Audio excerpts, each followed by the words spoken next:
Welcome to the Family Plots. I'm Chris Cooper. Today we are visiting Summer Celebration, a gardening show at UT Gardens in Jackson, Tennessee.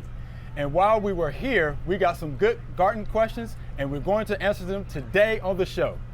Joining me is Celeste Scott. Celeste is a horticulture specialist with UT Extension. Welcome, Celeste. Thank you much. Thank you. Dr. Natalie Baumgartner.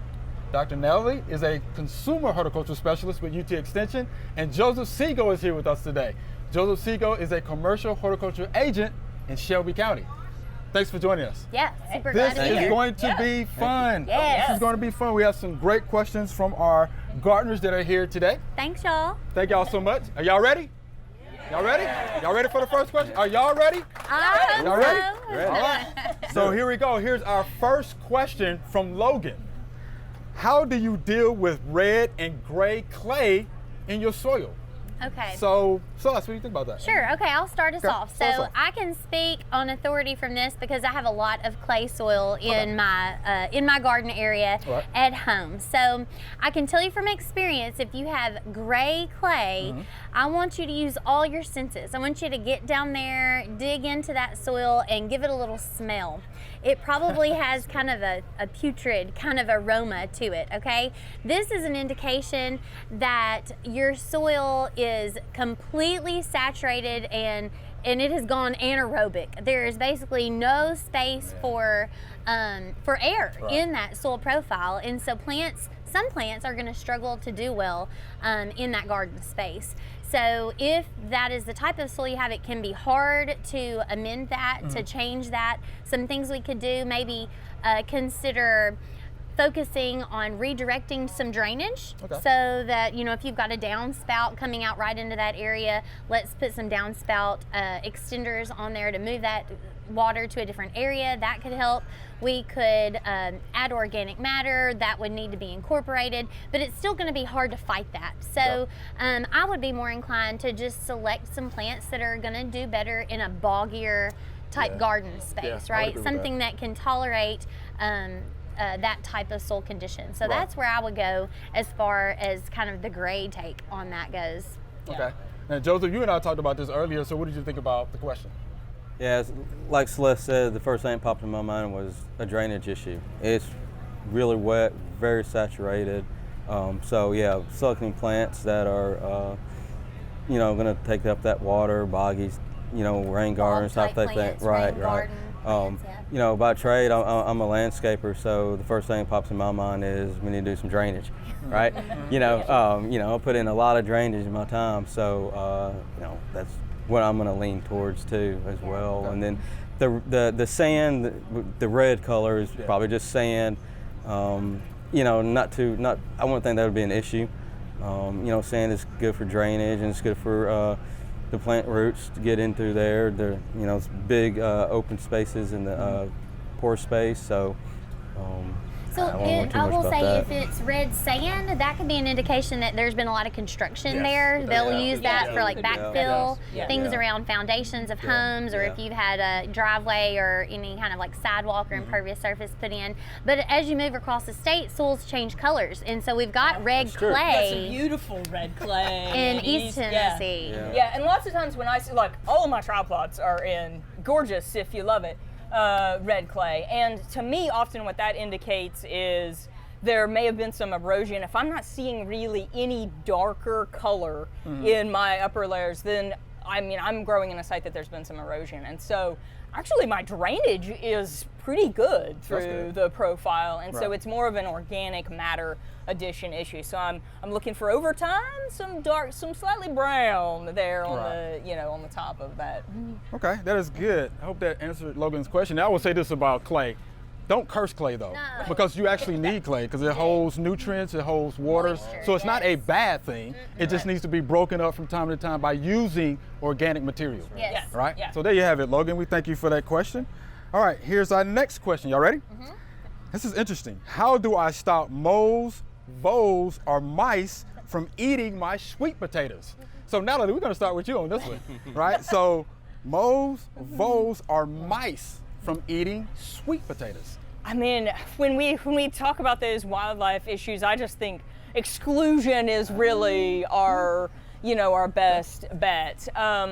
I've mostly struggled with voles in areas of perennial plants. So they're a struggle in blueberries and things like that. So they are actually feeding on, the roots of the plants. Actually, oftentimes it's a fall issue for those perennial plants. And so while you can trap, snap, I haven't seen as many issues or some of the more aggressive measures. Then I think for those small spaces, I would aim towards exclusion, hardware cloth, things like that. Okay. Okay. So Celeste, you and I talked about this, right? But how do we know if it's moles or voles or mice? Yeah. Now, how would we know that? Well, that one's a little more complicated. I don't know how we would tell if it's mice, but if they're actually seeing damage on the sweet potatoes once they're dug up, I'm saying it's probably voles, because like Natalie said, voles are feeding on the roots of plants. Right. Moles with an M are underground, but they're not feeding on plants. They're eating insects. So I'm thinking that it's probably voles in this particular situation. And some indicators that you do have voles would be like, silver dollar size holes in the ground.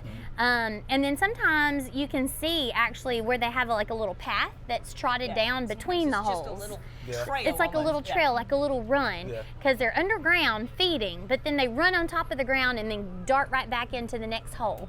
So if you can find those little trails, put your little, just the cheap mice snap traps, parallel to the trail. Don't put it in line with the trail, put it parallel to the trail. And so as they're just blindly running from hole to hole, it'll snap them. But you got to stay on top of it, and you got to change those out. It's not a foolproof control method for sure. No. And I actually know some people that would cover those snap traps with a pot. Oh, yes. Right, because the voles are very secretive. They come out undercover. Keep it dark and cool. Yeah. So that may help. That may help. All right. But Donna, appreciate that question. All right, here's our next question. This one is pretty good, right? How do you remove broadleaf weeds organically in Middle Tennessee rocky terrain? And this is Donna. So, Joseph. So what are you thinking? Pulling them out. That's organically. Yeah, that is organically. Get that shovel going. Rocky terrain is going to be pretty tough, but we don't really have anything organic for weed control, as a herbicide.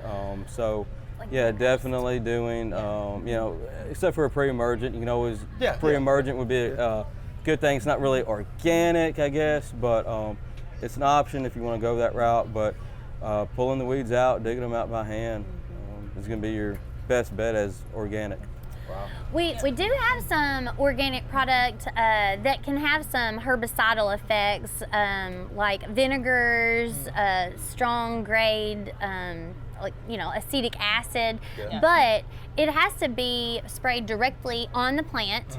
A lot of times we're just going to get burned. We're not going to get full control. And it may take multiple applications. It will take multiple applications. So one of the most fun research projects that I saw a few years ago was, a single glyphosate. It took about 3 sprays of, acetic acid. So I forgot about that part. That was a good demonstration. that was, I think it was a Kentucky study. So, it's really more about staying on top of it if you're going to use those, more organic products. Or just get those fingers in your weeding gloves out. Yeah, pull them out. And it's a lot easier to pull those out after a big rainstorm or irrigation. It's just a lot easier to pull and get those roots out as well. And I would also suggest maybe dense planting. Dense planting, to kind of shade them out. Shade them out. Right. So that may help. Utilize mulch. Yep, right? mulch. If we get a Something good 2 to 3 inch deep layer of a good organic mulch, that can help shade out weed seeds. So that would be an option. Yeah, cardboard we talked about before. Yeah, we talked about cardboard, just kind of smothering them out. Yeah. Newspaper, seen that done before as well. Something like that would help, Miss Donna. Yeah, organically. Yeah, shovel hands. Yeah, that might work. Sure. All right, thank you for that question. All right, Miss Darlene, here's your question, which is a pretty good question, Okay, Celeste. Miss So, Darlene. I have planted many native pollinator plants and have an assortment of butterflies, but yet to have any monarch butterflies. What are your suggestions? Okay, so if you are loving the butterflies but are yet to see your monarchs, number one, we need to make sure that we are including the host plants for our monarch butterfly, right? So anything in that Asclepias genus, commonly known as milkweeds, are the plants that you need to have. And we have lots of options that we can implement here in Tennessee. I brought some great examples of some swamp milkweed, so that kind of goes back to our question of the wet sites. Right, you got some Plants, gray clay. right? If you've got some gray clay, you can plant a swamp milkweed there, and they're gonna love that site. Also gonna help your pollinators there. So, and if you're not familiar with that term host plant, it just means that that is the plant that that particular species needs for its immature life stage to feed on, so that it can, you know, come to full maturity. So that's what we're calling like host plant relationship. So definitely make sure that you have plenty of that in your garden area to support the adults laying eggs, and then you're gonna see more in your garden. Right. Otherwise, they're just kind of flying by. Maybe they're feeding a little on nectar plants, but then they just move on to the next place because they can't find any Asclepias, right? So definitely make sure you're including that in your mix of plants. And then also, it might just not be time for the season yet. Like usually here, we don't start seeing lots of monarchs until late July. Okay. So, you know, it depends on where you are and where their migration is happening and all of that. Yeah, we like those butterflies, don't we? Yes. All right. Yep. Thank you, Mr. Arlene. We appreciate that question. All right, here's our next question from Ms. Jan. Is there a specific sedum variety that is good for growing indoors with little sunlight and stays little? So let's just think about that one. Friends of ours know that I'm very talented at, Very talented. at quickly killing indoor plants. Very talented. So I do have a little experience with plants that are going to be tough, because those are the ones that have survived under my not so vigilant care. I would say I can't think of a particular type of sedum that's going to stay real small, but maybe like an agave. Like sometimes there are different cultivars of those that stay in that small rosette. They're slow growers. Maybe they're putting on some pups, you know, around, but aren't themselves like growing really big. So that might be an option. Again, this doesn't stay very small, but things that can do fine in low light are things like mother-in-law's tongue, like Sansevieria. Sansevieria. Some of the Dracaenias, like the corn. Pothos aren't too picky about light access. Now they can get bigger, right? They're more of a trailing plant, but you can keep them pinched if they need to stay small in a small space. In fact, those are in many ways kind of competing thoughts, because in lower light conditions indoors, we tend to see leggier, you know, growth. So it's hard. For the light. Right. Yeah. So I mean, even jade, things like that, I tend to see them kind of elongate under, you know, my slightly lower indoor light. Yeah, but the little sunlight. Yeah. So there's some options, you know, that are out there. But as far as sedums, I don't know any, you know, that would fit the bill here. Yeah. To me, they're more of a kind of a highlight medium crop. But you could always add some light. Yeah. You can always do that. Supplemental lighting. Yeah. Definitely do that. All right, Ms. Jan, we appreciate that question. All right, so here's our next question. How often should you aerate your lawn? Guess who we're going to for this question? What do you think about that, Joseph? Yeah, at minimum, every 3 years. Every 3 years? It's not going to hurt to do it once a year, every year, but at minimum, every 3 years. Especially if you're seeing some issues with drainage. If it starts getting worse, it may be time to bump up that aeration, and that can kind of help improve it. If you start seeing some health issues with your turf, just not looking as good, maybe time to get it to hit it up again. So how does aeration work, though? Can you tell us that? How does it work? So aeration, so you have your soils and they just naturally get compacted, walking over them, gravity, you know, maybe it's a sports field, whatever, it just gets a lot of traffic. And as it gets compacted, the roots have trouble working their way through the soil. Water has issues working their way through the soil to get to the roots. So it just kind of gets tight in there, and there's not a whole lot of room to move. So you come in with, there's different types of aeration, but generally we do a core aeration. And it's a big machine, and it rolls over the turf, the yard, and it pulls out plugs. And that just alleviates that compaction and just loosens up everything. And you can leave the plugs in the ground, they'll break apart, work their way back into the soil. Or you can rake them up and remove them. It's just, you know, however you want to do it. I've also seen aeration been used in this plug style to help break down thick thatch layers, Right. So after Yeah. the plugs are out, then they run over the turf to kind of break up that those soil plugs, and it helps break down if you've got that thicker thatch layer. So I've seen that be effective So too. you know, aeration and dethatching kind of go hand in Hand in hand. You want to keep up on that dethatching too, What especially in time- zoysia grasses. They don't like a lot of thatch. Yeah. What time would be the best time, do you think? When for aeration and dethatching, both when the grass is actively growing. So our warm season grasses now, you know, June, July period, and then for our cool season, our fescues, in the fall is actually a better time. All right. I can believe- see me out in my yard trying to pull Trying to figure it plugs out. one by one. Doot, doot. Trying to You figure it know, out.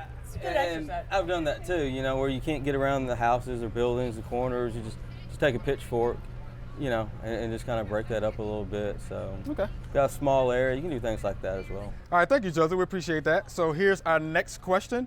Why is my hydrangea plant not blooming? Which is a question that we get often. Right. So So fast. Do you want me or do you want to start? I see y'all jumping at the bit on this one, right? Like, All right, oh come my on. goodness, you Yeah. answered that one a lot. Okay, so some reasons why it might not be blooming. It depends on what type of hydrangea we're talking Right, about, right. right? Different hydrangeas bloom on the previous year's growth. So think macrophyllus, for example. Think oak leaf hydrangeas. They bloom on the growth that happened the year before. Okay. So if we have late freezes that damage, you know, the vegetative buds that are coming out on that growth from the previous year, And we've that had those late Yeah, freezes. we have. Consistently. Yes, Yeah. consistently. Yeah. That can kill those buds that were coming out on what we're going to call like blooming wood, right, or fruiting wood, the wood that would have borne flower buds. So that might be a problem. Number two, maybe you're pruning them at the wrong time. Also consider those Yes.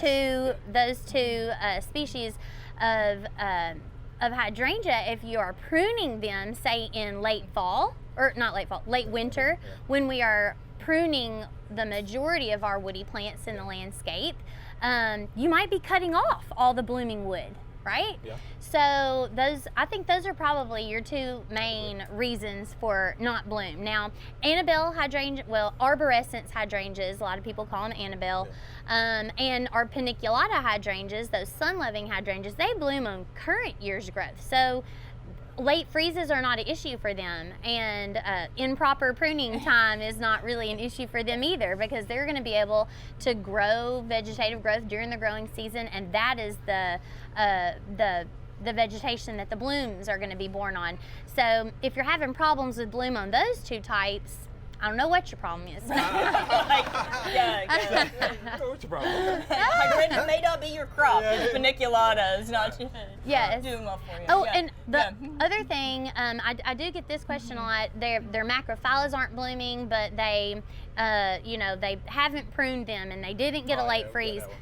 Sometimes, and I don't know what the answer is, they just don't bloom. They're just stuck in this vegetative state. And have you heard of people like trying to shock the plant, right? So they are doing like root pruning to try to like know that. shock the plant into this state of bloom. And usually if I have one that doesn't bloom 2 years in a row and I know it's not freeze and I know it's not me, I just take it out and get Take a it new out. one. Try it Yeah. again. Mhm. Again. Yeah. Yeah. So in my driving around this part of the world recently, this seems to me like one of the better macrophylla blooming years that I've seen in a definitely. It seems long that way. time. So they're one of those things that I feel like it's peaches. It's like peaches, right? Yeah. It's hard to control. Every third or fourth Every year third, is yeah, really yeah, good, and yeah. let's just enjoy it. Yeah, that's what I say. Just Yeah. enjoy it, right? Yeah. And plant some paniculatas for next year. And more Yeah. and more of our macrophylla hydrangeas are remontinate. They have the Okay. ability to, yes, they put off their first flush on the previous year's growth, Yeah. but they have the ability to do some blooming on current year's growth. So if you were in my cut flower talk, you saw that beautiful blue macrophylla that I Oh, pulled nice. out Okay. that's blooming right now. Right. Because with those remontinate types, you're going to have sporadic blooming throughout the summer. And you might want to focus a little bit more on nutrition for those. Yeah, and also I was going to Yeah. mention, fertility, Yeah. could be an issue, as well. And you know, something I would like to add, it does need some sun, especially in the shade. If you're not getting enough sun, it's going to struggle to bloom. Yeah. So even though certain hydrangeas want that shade. That's a good It's got to point. get a little sun Yeah. in there, and hydrangeas like to be moist. They like that Consistent. water, Yeah. consistency. Yeah, that's true. So maybe it's not getting enough water, maybe it's getting too much water. Yeah. Yeah. There's a lot of different factors that Right. go into it. Yeah, I definitely agree with that. But yeah, pruning, is something, that I think, is the major, case, for That's some my of these first question. hydrangeas that Right. don't What bloom. did you do in February? Yeah, right. Yeah. So, usually goes back to pruning. We can't have a good Q&A without a hydrangea question. No, you gotta have one of those. You gotta have those. So thank you, Sue W. We appreciate that.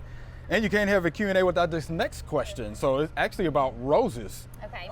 What are these black spots on my roses? So, she's not real far off. It is actually a foliar leaf disease Yeah. called black spot. So is. that one wasn't real hard. It's super common on our roses. And it's something that is almost unavoidable for Yeah. us here in the Southeast. It's so humid. We have a lot of still days. I do feel the breeze picking up right Especially now. I feel like right this, now. Yeah. It'd be hard to avoid. And those diseases are just going to thrive in Yeah. those types of conditions, and they're going to spread from leaf to leaf. And many of our ornamental plants, I say, don't worry too much about black spot, but roses can be completely Yes, defoliated they can. if you don't do something about the progression of black spot on Yeah. our roses. So definitely you want to look towards a regular application of a broad spectrum fungicide, some like active ingredients, chlorothalonil, something along those lines. And just to help with that. Right. And that's going to have to be something, if you are a beloved rose connoisseur, that's just something that going in that you're going to have to work on maintaining. So Yeah. And think of it preventatively, in a spring like we often have with, warm and moist, then by the time we see it, we could be at quite damaging levels. Yeah. And, this is not like a curative shot. It's really trying to protect the healthy tissue that we have. So, prevent I would agree with that. Yeah. So practice good sanitation. Because those spores are still there on those fallen leaves. Right, so you definitely Yeah. want to get those up. And then, speaking about now, we're having these pop-up showers. Yeah. What do you think that does, with this high humidity? So it's going to spread, those spores, throughout the plant. So practice good sanitation. make sure you've got good spacing. Yep. I'd say that's Yep, another to let one. the air So you've flow. got good airflow. Water Overhead, over the yeah. plant, get at that root ball Right. below. Use good mulch, pine straw, hardwood bark mulch. Keep it from splashing up, and Right. keeping those spores from splashing up. Right. And judicious pruning can be really Open it up. important with disease Yeah. control. So, we don't want to leave all of the growth from the current year's Mm-hmm. rose canes just hanging out all winter long. We need to get those pruned Yeah. and taken away, sanitation issues, and make sure that we get new, fresh growth Right, instead right. of a lot of growth coming out of old wood. Okay. And do your homework. Look for resistant varieties. That's true. Selection, Selection is Yeah. everything, right? There are some that are out there. So just do your homework, look for those resistant varieties, and I think you'll be fine, right? Because we all love roses, don't we? Yeah. I think we do that. I think my mom's watching. My mom loves roses, right? So you got that, Mom? All right. So here's our next question, and this is going to be for Natalie. I love the taste of homegrown tomatoes. Who doesn't? And have tried to grow some heirloom types. Is growing grape tomatoes really that difficult? Is it that difficult? Yeah. Sometimes. Yeah. Right. Yeah. So this is of course the question, right? We want it all. And what I think is that actually this is very similar to me. Roses and tomatoes are kind of like the analogs in their garden area. So heirloom tomatoes are kind of like roses. They're one of the more challenging things that we grow in our garden. So we have to select very well. We have to rotate. We have to put in our preventative practices and our sanitation. We have to be very vigilant about our protective sprays. So are heirloom tomatoes possible? Yes, absolutely. But we need to select well. We need to stake well. We need to prune well. We need to spray preventatively. And what I would also say for a beginner gardener, or someone that's moved to a different area, maybe you lived in Michigan and the heirloom tomatoes were great, and you've moved further south. Yeah, you move here. Yeah, Yeah. start with something, start with a cherry, start with a determinant with a wider disease resistance package. So I'm all about small successes that, that build up. If you've had some challenges with heirlooms, try something else and work out your methods and build back up. All right, so let's do this. Let's define some terms. Oh, so yes. let's talk about what are heirlooms. Yes. Let's talk about that. Yeah, so an heirloom tomato, and that's a little bit of a broad definition. Okay. So it really is a cultivar that has been in circulation. Oftentimes people will say more than 50 years, is a common, and they are typically all open pollinated, which is fun for seed savers, right? Yeah. Right. So that's kind of our general definition. But people are still breeding new open pollinated Nice. cultivars. So Nice. you can be open pollinated without being an heirloom, and then of course we compare that with a hybrid, which has two parents that were very intentionally selected, and they grow great for us. But if we save that seed, we just really don't know what we might get. Whereas if we save the seed from an heirloom and open pollinated, then it should return. That is Yeah. good. Two more terms for you. Indeterminate versus determinate. Oh, yes. So indeterminate is our most common tomato growth habit, and they just keep producing leaves and flowers and leaves and flowers and leaves and flowers until the disease or the frost or the groundhogs kill them, right? Right. Yes, they terminate at an unknown point in the future. And determinate is a naturally occurring mutation. I'm getting geeky on it. And it just means that the plant terminates its growth and you just see a bloom at the top of the plant. I geek out whenever I see this happen. I'm like, So oh, Nellie's look, about to geek you out did on it, us. right? And I'll take a Yeah. picture and I'll be like, look, here it is, it's terminating. Here's my terminal bloom. And other people don't get as excited about that. I'm excited with you, I do. Nellie. I'm Yeah, excited. but Chris is excited. Yeah, I'm excited. And Yeah. so determinate, of course, will Yeah. maintain a shorter plant height. And we also will then get fruit in a more concentrated harvest window. So, Got it. our processors use that ketchup, things like that, things that are mechanically harvested or are big canners. Yeah. Got it. So let me calm her down. Got Yeah. excited. Got excited. Too exciting. Got too excited. exciting. Got excited. Yeah. So this is going to be our last question. All right. My garden looks so sad in late summer into the fall. Do you have any plant suggestions to brighten things up? And that's actually a great question. Oh yeah, that is a great question. Because it's hot. It is hot miserable, right. late summer. Yes, exactly. So a lot of our, tried and true summer flowering plants, think our black-eyed Susans and our coneflowers and bee balms, which were gorgeous all summer, are getting super tired by that point. They're getting crunchy. Things are getting dry. We usually have drought, right? Yeah, Like yeah. as we're getting into August. So not a lot of moisture available. So that's an excellent question. Yeah. And this is super important because we want to make sure that we're providing nectar sources for our beneficial insects for as long into the season as we can to get them really bolstered and ready for overwintering. So I'd say some of my top fall perennial type flowers for providing nectar are probably asters. We've got lots of great options as far as asters go, all in well, I don't want to say all. We have a huge color range now. I was going to say traditionally they're in the blues and purples, but we have whites, even some leaning into yellows. So lots of options there for asters and goldenrod. Oh, Yeah. And I always want to make a couple clarifications there because people always, I feel like goldenrod is a weed, right? They're seeing it on the sides of the road. They feel like it's making them sick. Goldenrod is not making you sick, I promise you. The pollen is too heavy to be carried on the wind. That is not what you're inhaling into your nose. Those spores are coming from ragweed, which is also blooming at the same time but doesn't have a showy bloom. And so the goldenrod gets, blamed for that. So look for some goldenrod cultivated varieties that are going to be a little more well behaved in your garden, aren't going to maybe look quite as weedy, quote unquote. I love one called Fireworks. It's a pretty tight stature, probably only 2.5 or 3 feet tall, and instead of having that plume type bloom, it shoots off, with these like rays of blooms along those pedestals, and so it's called fireworks, and it's super cute. And so those would probably be my two for adding a lot of color to the landscape, providing for our beneficials to help make sure we can carry their nectar sources over. Of course, there's lots of other cool things that we could use just for color. Oak leaf hydrangea has great fall color, so that's one that I like to try to intentionally use just to put some pops of color in the landscape. Oh yes, Amsonia, that threadleaf Amsonia turns a really brilliant kind of butterscotchy yellow color, and it's got a ferny texture. I have a plant combination where I have that Amsonia with an aster in front of it, and they play off each other so well.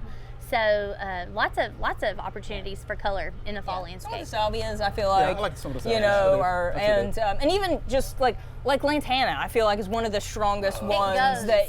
It just keeps going until the frost happens, for sure. Loves the heat, love lantanas. Yeah, Celeste was about to geek out. Yes, see? Yeah. Asters and tomatoes, you get us going. Oh man, let's get them going. Thank you all for being here today. That was fun. Yeah. Did y'all enjoy that? I did. Did y'all enjoy that? Yeah.